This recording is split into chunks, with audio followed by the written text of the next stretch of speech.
Hello guys, good morning. Samahan niyo ako ngayon. Tayo ay magpapakarwas. Ipapakita ko sa inyo kung paano magkarwas ang mga company car na libre. Sana Ito sa inyo guys ay libre sa karwas, libre sa diesel, libre sa maintenance. Sana all. Kaya guys, ipapakita ko sa inyo kung paano magkarwas ang mga company car dito sa Saudi Arabia na libre. Sana all libre.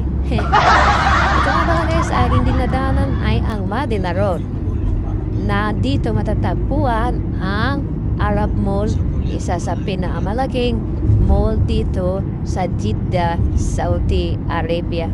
Wow! Pag nakapunta ka dyan guys, magsasawa ka, magnalakad dyan. Napalaki yan, tatamarin ka talaga dyan. Malaki talaga yan na mall na yan. And nga guys, may parking dyan sa kanyang ibaba. Pwede ka dyan pumasok doon sa may entrance na yon. Pag napasok ka dyan, yan ang parking lot nila guys. Ito nga pala guys, ang aking binabaybay ang airport road doon sa kaliwa. Sa pinakasagad doon ay ang Makkah Road. Ito nga pala sa gitna guys ay ito ang papuntang airport. I think mga 5 minutes lang nandun ka na sa airport. Napakalapit nga lang guys dito ang airport.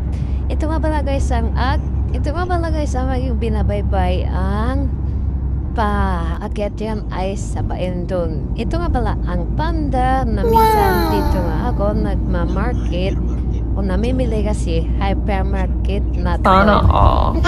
Kasi marami.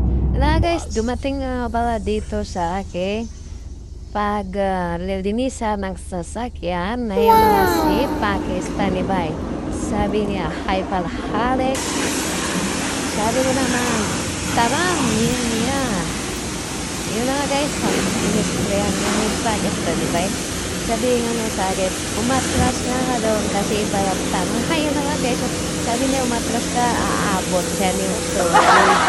Yun na nga guys, umatras na nga ako. Yun na nga. Ginagawa ni Pakistani Bay, inisprayan nga niya ng sabon.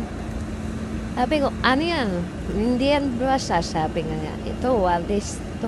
Di ba, walis ba? Hindi na walis. Parang tawag doon na yun, sa Arabic magnasa. Ayun na guys, napalinis talaga.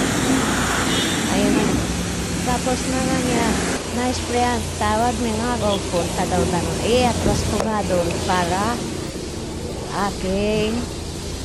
ang kanilang malinisan.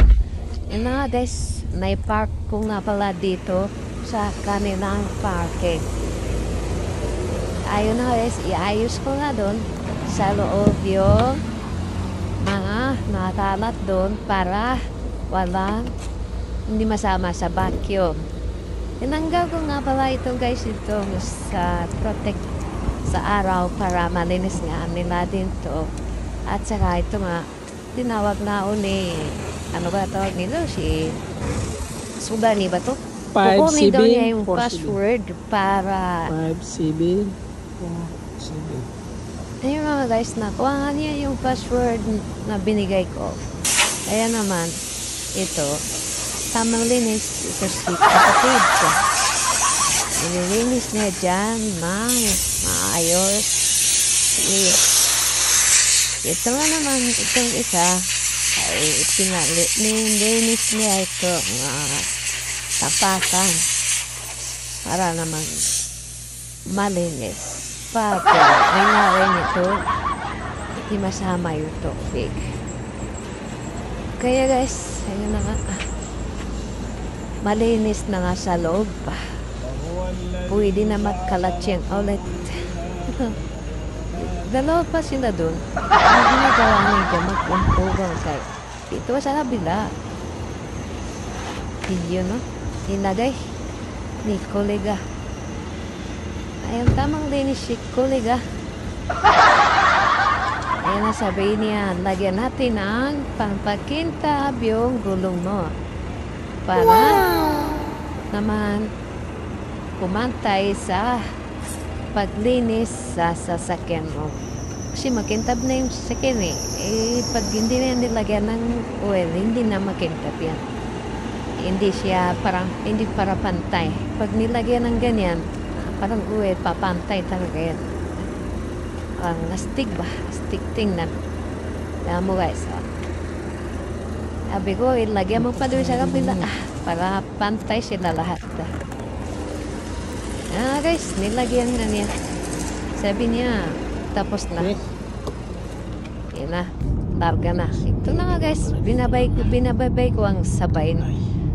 Nitong tulay na ito malapit matapos. Kaso itong bahay na ito, natatamaan niya. Sayang itong bahay. No? Lahat siya malagawa dyan. And guys, nasa city na ako. Diyan minsan may mga Pilipino dyan na bumibili siya Altidas Nike. Dito yan matatagpuan sa Sitin. At saka malapit lang dito sa Bindod. Minsan dito nga ako namimili. Thank you Sana guys sa all. panonood. Sa ulitin. Bye-bye!